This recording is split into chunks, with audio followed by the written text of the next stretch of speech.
Hello students, very good morning. देखिए बेटा, आज हम यहाँ पर पढ़ने जा रहे हैं last topic abnormal molar mass. Solution का लास्ट टॉपिक है। तो बेटा एबनॉर्मल मोलर मास क्या है? इससे पहले मैं आपको कुछ एक चीज़ बताना चाहता हूँ इलेक्ट्रोलाइट और नॉन इलेक्ट्रोलाइट के बारे में। Electrolyte solution, non electrolyte solution. Non electrolyte solution बेटा वो होते हैं जो ना तो एसोसिएशन करते हैं ना डिसोसिएशन करते हैं। ठीक है, मतलब जैसे हैं ऐसे ही रहते हैं। इलेक्ट्रोलाइट सॉल्यूशन क्या होते हैं? जो एसोसिएशन भी दिखाते हैं डिसोसिएशन भी दिखाते हैं, उनको हम बोलते हैं उनको हम बोलते हैं इलेक्ट्रोलाइट सॉल्यूशन। क्या बोलते हैं बेटा उनको? Electrolyte solution. जो कम्प्लीटली या तो डिसोसिएट हो जाए या कम्प्लीटली एसोसिएट हो जाए, या तो मतलब एक मॉलिक्यूल दो में पूरी तरीके से टूट जाए या फिर दो एक में पूरी तरीके से जुड़ जाएं, उसको हम बोलते हैं इलेक्ट्रोलाइट सॉल्यूशन। ठीक है बेटा, या उसको इलेक्ट्रोलाइट हम बोलते हैं। क्लियर है? तो अब जो एबनॉर्मल मोलर मास है वो क्या होता है? पहले एबनॉर्मल मोलर मास की डेफिनेशन लिखिए, उसके बाद में इसको अच्छे से एक्सप्लेन करता हूँ आपको। लिखिए, when the molecular mass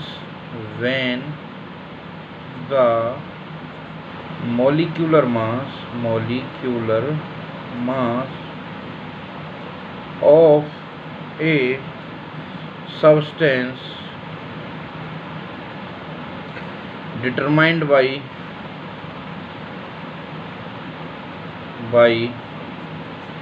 studying any of the colligative property comes out to be different than the theoretically expected value. The substance is said to be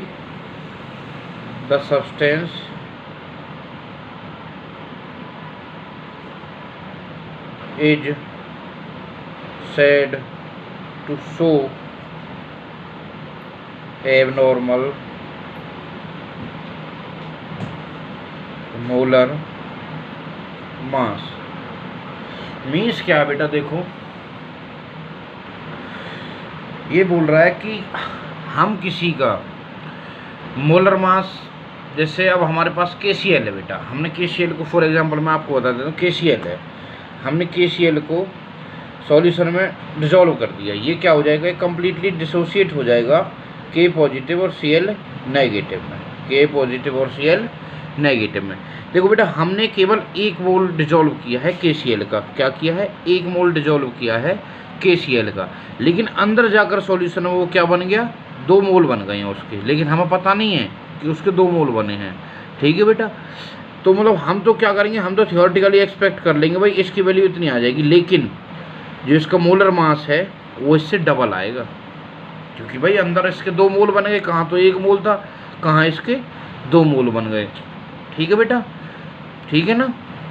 तो इस तरीके से इसका क्या हो जाएगा बेटा? इसका डबल आएगा मास। ठीक है बेटा, इसका मास डबल। दूसरी तरफ वहीं पे ये तो होने वाला डिसोसिएट होने वाला है, कुछ ऐसे भी होंगे जो एसोसिएट होंगे, जैसे बेंजीन हुआ। ठीक है बेटा, बेंजीन हुआ और उसके बाद एसिटिक एसिड हुआ। ये क्या होंगे? ये हाइड्रोजन बॉन्डिंग की वजह से क्या हो जाएंगे? डबल हो जाएंगे, मतलब डबल जुड़ जाएंगे एक दूसरे से। तो ये क्या हो जाएंगे? एसोसिएट हो जाएंगे। अब देखो, इनको हमने डिजॉल्व करते टाइम, जैसे हमने एसिटिक एसिड हो या बेंजीन हो, इनके 2 मोल डाले हमने अंदर। ठीक है बेटा, लेकिन अंदर जा करके सॉल्यूशन में हाइड्रोजन बॉन्डिंग की वजह से 1 मोल बन गया। इनका क्या बन गया? 1 मोल बन गया, है ना? यहाँ पर तो हुआ है 1 से 2 और यहाँ पे हुए हैं 2 से 1। तो इसकी हमने जो एक्सपेक्टेड वैल्यू थी उससे आधी आ जाएगी भाई यहाँ पे, क्योंकि अब की बार नंबर ऑफ मोल्स घट गए हैं।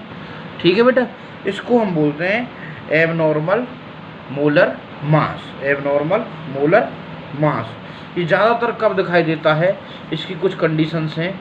नंबर 1 आप कंडीशंस लिख लीजिए, when the solution is non ideal, non ideal यानी कि solution is dilute, not dilute हो। ठीक है बेटा। नंबर 2, व्हेन द सॉल्यूट, अभी मैंने बताया बेटा डिसोसिएशन हो या एसोसिएशन हो, when the solute undergo dissociation. Next इसी तरीके से लिख सकते हैं हम, when the solute undergo association. Association dissociation होता, मैंने आपको बेटा पहले ही बता दिया है कि जब हम एक इलेक्ट्रोलाइट सॉल्यूट लेंगे जो यानी कि जो टूट सके, ठीक है बेटा, या जुड़ सकें, ठीक है बेटा, उसको हम बोलेंगे इलेक्ट्रोलाइट सॉल्यूशन। तो वही क्या देगा, एबनॉर्मल मॉलिक्यूलर मास शो करेगा। ठीक है बेटा, एबनॉर्मल मॉलिक्यूलर मास शो करेगा। यहीं के यहीं हम बात करते हैं वांट ऑफ फैक्टर की। Want of factor, want of factor, want of factor क्या होता है बेटा, वांट ऑफ फैक्टर इसी को शो करने के लिए एक साइंटिस्ट थे वांट ऑफ, उन्होंने अपना एक फैक्टर दिया था, उसको हम किससे डिनोट करते हैं, सबसे पहले हम इसको लिख लेते हैं, it is denoted by I. इसको किससे डिनोट करते हैं, आई से डिनोट करते हैं। ठीक है बेटा, किससे डिनोट करते हैं, इसको आई से डिनोट करते हैं। तो आई को हम क्या लिखते हैं, देखना जरा, जो वांट ऑफ फैक्टर वो क्या होगा, experimental, experimental value of colligative property, value of colligative property upon में calculated, calculated colligative property. Colligative property calculated मतलब जो हमने बिना एक्सपेरिमेंट के कॉलिगेट मतलब प्रॉपर्टी कैलकुलेट कर ली कि इतना आएगा ऐसे, या फिर हम इसको कैसे लिख सकते हैं, और आई इक्वल टू ऑब्जर्व्ड, जो ऑब्जर्व हुई है अब हमें, observed value of colligative property, observed value of colligative property upon में normal value of, normal value of colligative property. ठीक है बेटा, normal value of colligative property. ठीक है जी, ये हो गया हमारा वांट ऑफ फैक्टर। इसको हम ऐसे लिखते हैं, ऐसे निकालते हैं।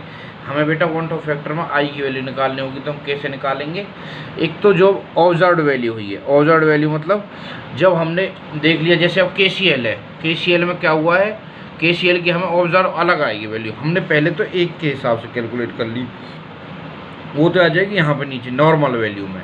और जो KCl को मतलब जब हमने देखा कि ये तो डिसोसिएट हुआ है दो उसमें, तो उसके हिसाब से ऑब्जर्व्ड कैलकुलेटिव प्रॉपर्टी आएगी। तो इससे हम निकाल सकते हैं आई, यानी कि वांट ऑफ फैक्टर निकाल सकते हैं, वांट ऑफ फैक्टर निकाल सकते हैं। एक चीज़ बेटा हमेशा ध्यान रखना कि जो कॉलिगेटिव प्रॉपर्टी होती है, अगर हम अब इसको मोलर मास के टर्म में पढ़ेंगे, मोलर मास की टर्म में पढ़ेंगे, क्योंकि हम मोलर मास की टर्म में निकालना हमें, तो जो कॉलिगेटिव प्रॉपर्टी होती है, कॉलिगेटिव प्रॉपर्टी होती है, जितनी भी कॉलिगेटिव प्रॉपर्टी हैं, ठीक है बेटा, वो क्या है, वो सब होती हैं इन्वर्सली प्रोपोर्शनल,